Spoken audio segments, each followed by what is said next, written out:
देहिया में जहे तहे होत बा उठान, देखी के लड़ाइल बाड़े बूढ़ावा जवान। देहिया में जहे तहे होत बा उठान, देखी के लड़ाइल बाड़े बूढ़ावा जवान। जब से चढ़ल 16 साल बा ए दादा,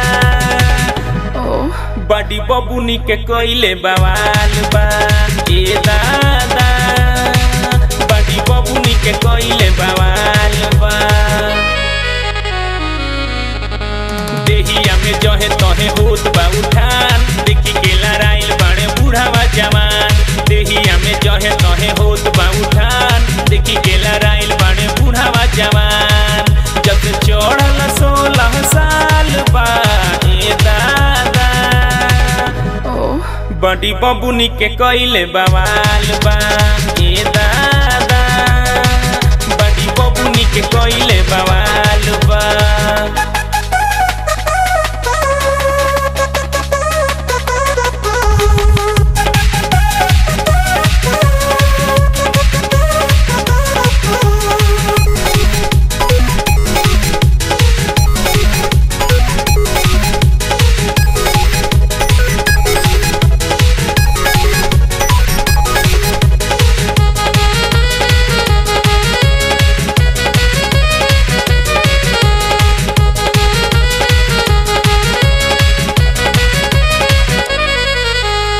दिहले इतना फुर्सत से के एकरा के बनाए हो, राह चले तो देखी के लोगवा करेला हाय हाय हो।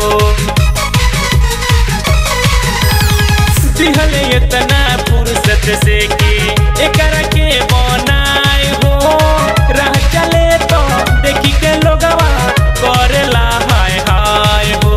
केतनन के दिलावा में गोइल बिया गौरी, सबके सुंघौले बिया जवानी के जड़ी। केतनन के दिलावा में गोइल बिया गौरी, सबके सुंघौले बिया जवानी के जड़ी। सब टोला मोहल्ला बेहाल बा ए दादा,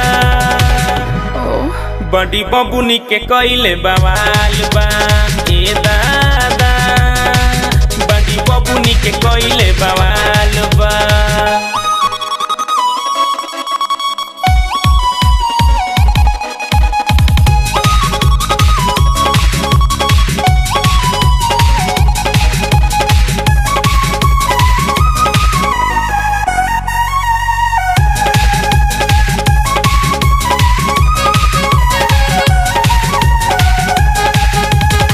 जींस टॉप में रहत बिया, फेंकी फाकी के ओढ़नी हो। देखे जे देखत रही जाला, बाटे ई मन मोहिनी हो। जींस टॉप में रहत बिया, फेंकी फाकी के ओढ़नी हो। देखे जे देखत रही जाला, बाटे ई मन मोहिनी हो। चले अदा जैसे हिरनी के चाल, बाटे हो टमाटर जैसन गोरे गोरे गाल। चले अदा जैसे हिरनी के चाल, बाटे हो टमाटर जैसन गोरे गोरे गाल। लगे अखिया में नैनी ताल बा ए दादा, बड़ी बबुनी के कोइले बवाल बा ए दादा, बड़ी बबुनी के कोइले बवाल बा।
जो होतानी कहिए से हम सुतार दिलावा में गड़ल मिठू रूपवा कटार जो होतानी कहिए से हम सुतार दिलावा में गड़ल मिठू रूपवा कटार इ तो जिला इटा कोई मालूपा ए दादा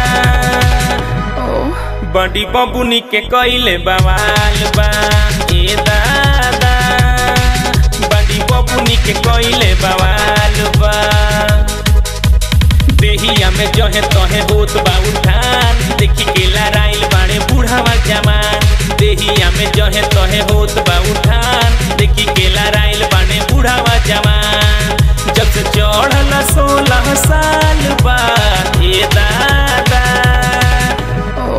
बड़ी बबुनी के कइले बवाल बा ए दादा बड़ी बबुनी के कइले बवाल बा ए दादा बड़ी बबुनी के कइले बवाल बा ए दादा बड़ी बबुनी के कइले बवाल बा ए दादा बड़ी बबुनी के कइले बवाल बा।